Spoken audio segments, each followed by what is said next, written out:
with Meghan Markle, who claims to view Princess Diana as some type of guardian angel, brought up the fact that she had met Princess Diana and showed her a picture of that meeting. Meghan completely lost the plot. We've even seen with Meghan that she's all alone in who she wants to be. You know, she wants to be the best one. Meghan Markle is freaking out after Drew Barrymore casually exposed her by showing a framed photo with Princess Diana. The moment Meghan saw it, she froze, stepped back, and completely lost control. Meghan can never really hide her true self, no matter how much she tries. Her panic revealed everything: deep insecurity, jealousy, and her bizarre obsession with owning Diana's entire legacy. Meghan has a real issue with coming across as a hypocrite or a contradiction. So let's talk about the exact moment Meghan Markle's PR fantasy cracked like an overbaked royal scone. It didn't even take a full minute. No, really. 30 seconds. That's all it took. One picture, one photo of Drew Barrymore standing next to Princess Diana, and Meghan Markle went into what the internet now lovingly calls a narcissistic meltdown. Would you like to see it? I'd hate to. I mean, I'd love to. Here it is. Oh, how lovely. The look on her face, it was like someone just took away her Duchess status, her brand deals, and her Diana cosplay rights in one swipe.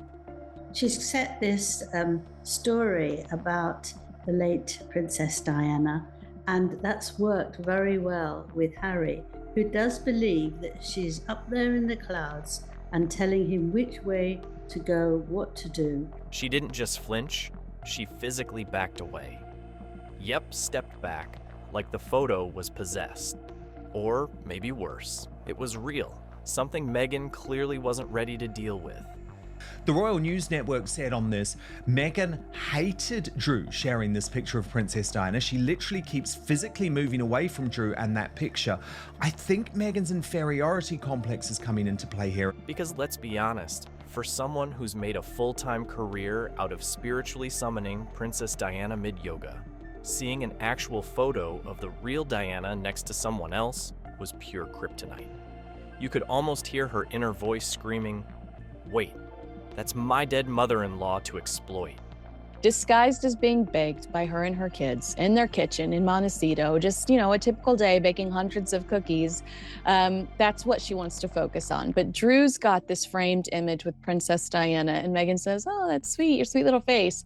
While we constantly see Meghan invoking the spirit of the deceased mother-in-law she never met and claims she never Googled, Royal analyst Angela Levin nailed it when she pointed out Meghan's obsession with being Diana's chosen one.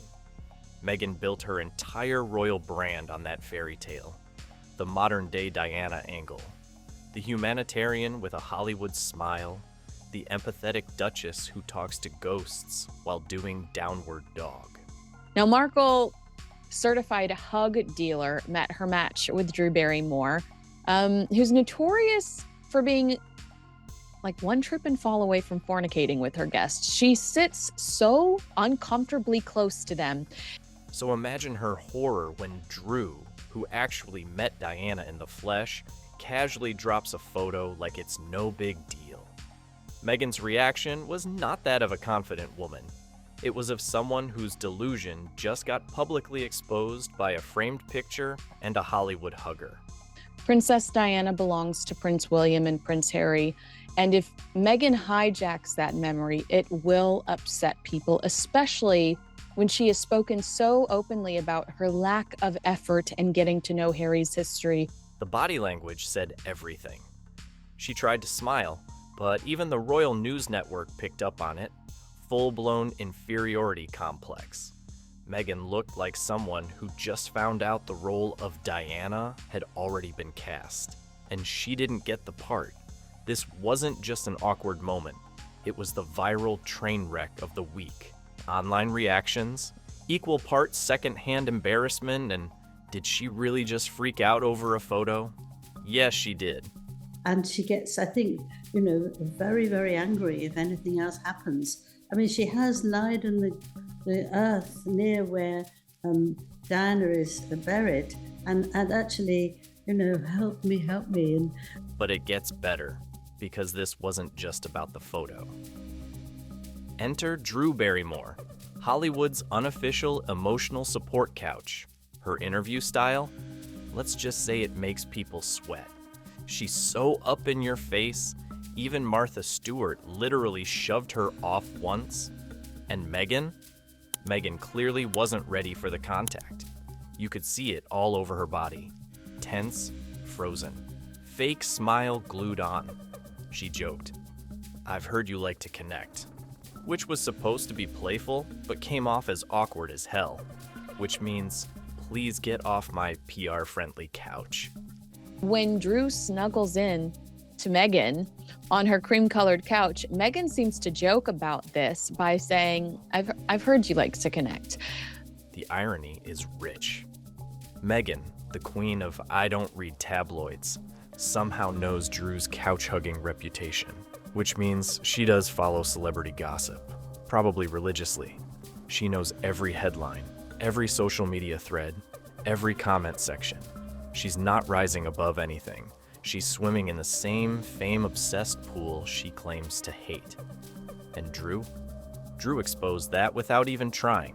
Meghan tries to appear above Hollywood gossip, above tabloid fodder or headlines. She's clued in and in the know, which tells me she likely still reads up about herself religiously. Meghan looked like she'd just been demoted. Her fake laugh, painfully forced. Her eyes, checked out. And instead of engaging, she mumbled, "Your sweet little face," like a teenager pretending to care. Commentators didn't miss a beat. They called the whole exchange painfully fake. And honestly, they were being polite. She's got this patented expression down, which is like the eyebrows go up, the eyes go up. We're just sort of talking in terms of hope and optimism, but I'm also telling you something that's so fucking obvious. This is Meghan's pattern. If she's not the center of the story, she shuts down. Control is her currency.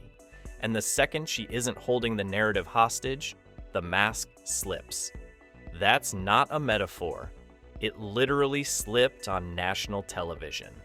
She didn't belong, in my personal opinion, because she refused to respect and learn about the family and institution that she married into, or their traditions. I consider Meghan's insistence that we refer to her as Meghan Sussex just another example of Meghan not understanding royal protocol. Critics pointed out the obvious. Diana never chose Meghan. She never met Meghan. Meghan admitted she never even Googled Harry before meeting him, so spare us the soul bond storyline. This isn't some touching tribute. It's Meghan desperately clinging to a narrative that gives her borrowed royalty. Except now, it's unraveling, publicly and fast. Stubborn way of trying to tell the royal family she will go around them and legally change her name if she has to in case they ever take away her title. Now onto the children. Because yes, Meghan dragged Archie and Lilibet back into the spotlight again, this time with cookies, allegedly baked by them, during filming, while smiling. Sounds wholesome, right? Wrong. Turns out Meghan filed a trademark for cookie and biscuit mixes on February 18th, 2024, under her As Ever brand. So those cookies, not a heartwarming family moment. A business launch, a product placement, a sales pitch, and she used her own kids as props. Critics didn't hold back. They called the whole thing QVC with children. And they weren't exaggerating. Meghan, the same woman who said privacy for her children was non-negotiable, paraded them in front of cameras to hawk snacks. On February 18th, Meghan filed new last-minute applications for trademarks on cookie and biscuit mixes under the As Ever trademark. And she's brought some for everyone. And it didn't even feel natural. In the photos, she's clinging to Archie like he's a paparazzi shield. Her eyes aren't on her kids. They're on the nearest camera lens. Every pose screamed, "Look how maternal I am," while also screaming, "Buy my overpriced cookie dough." Whether you believe it or not, he's now attached to that sentence, however old he is. And guess what? Even Netflix and Drew Barrymore's own ex, Twitter, page had to restrict comments because the backlash was so severe.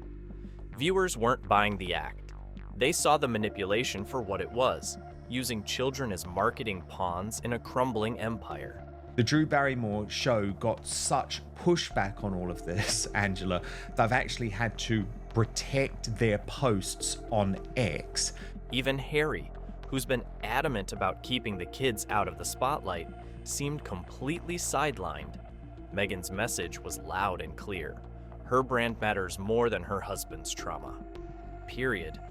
All of Prince Harry's rules about protecting them have gone out the window because they have this Netflix show to promote. And look at this. She actually enlisted the help of the children for this segment with Drew Barrymore. So what do we have so far?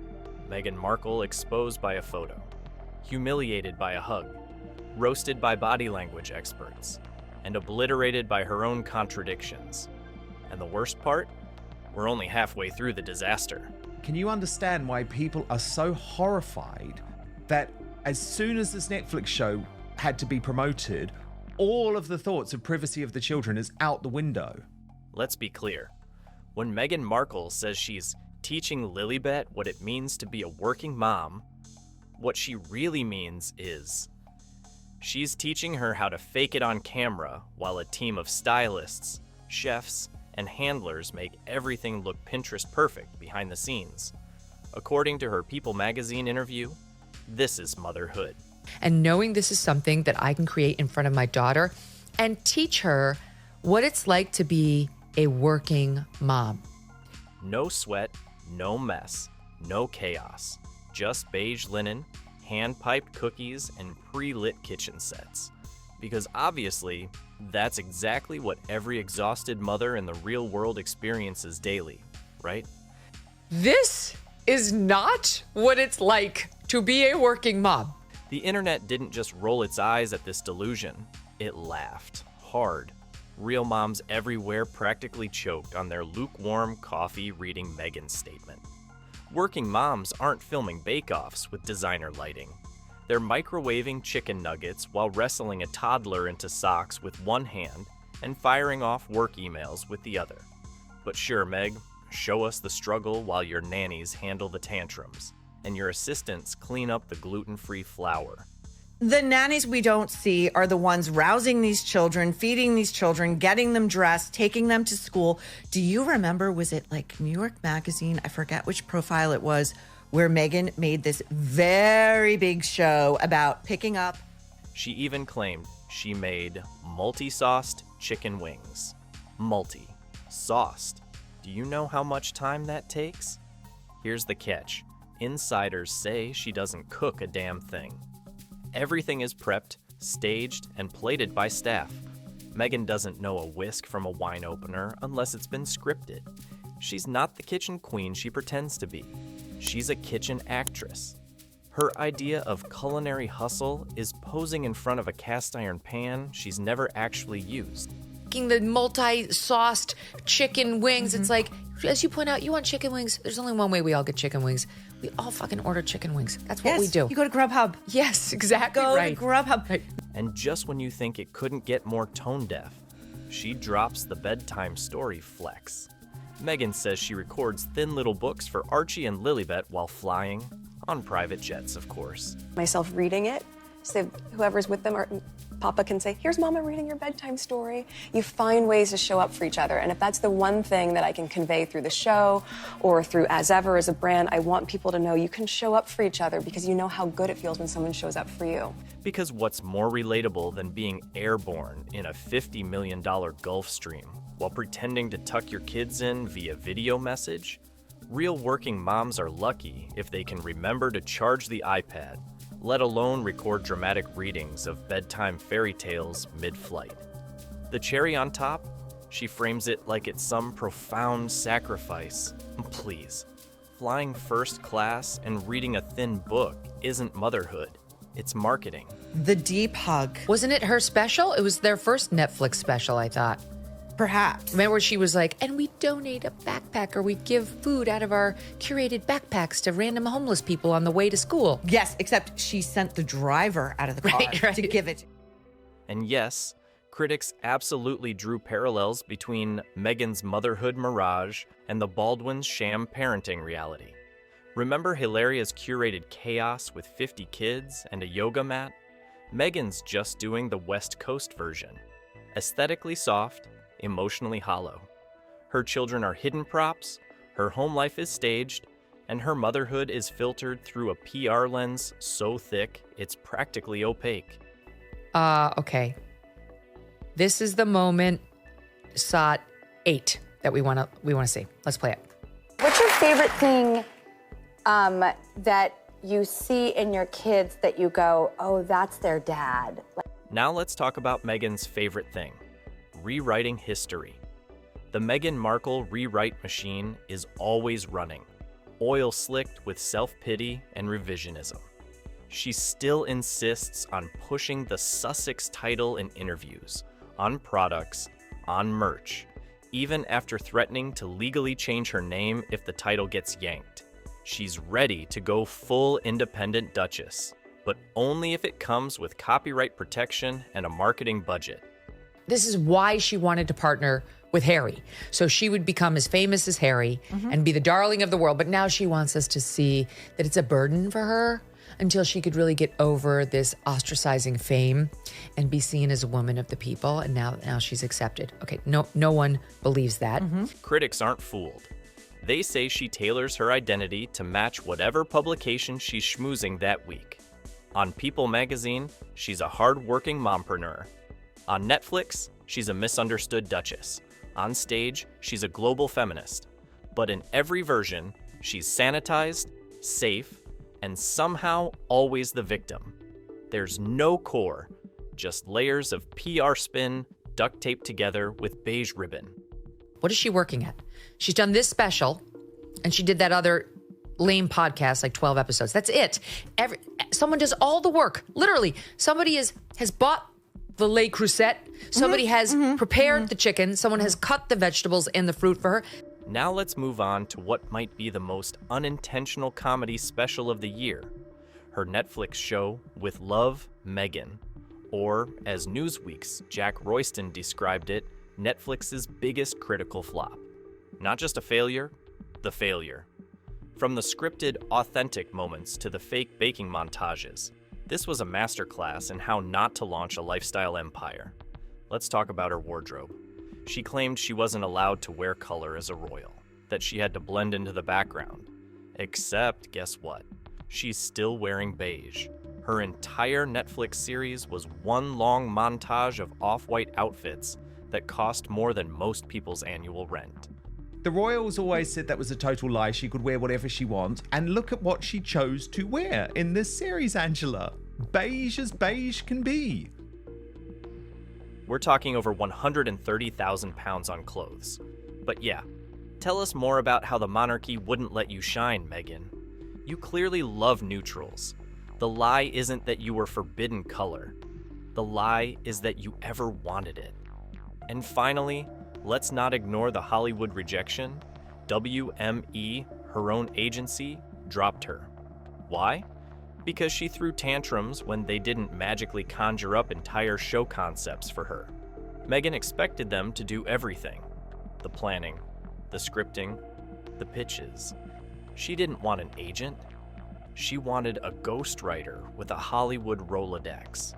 When they pushed back, she melted down, and they walked away. Because even in Hollywood, there's only so much delusion you can babysit. Make sure that you don't have to keep changing your clothes. I mean, it is very odd. And you see, short sleeves, long sleeves, but mostly I would say 2/3 was neutral color.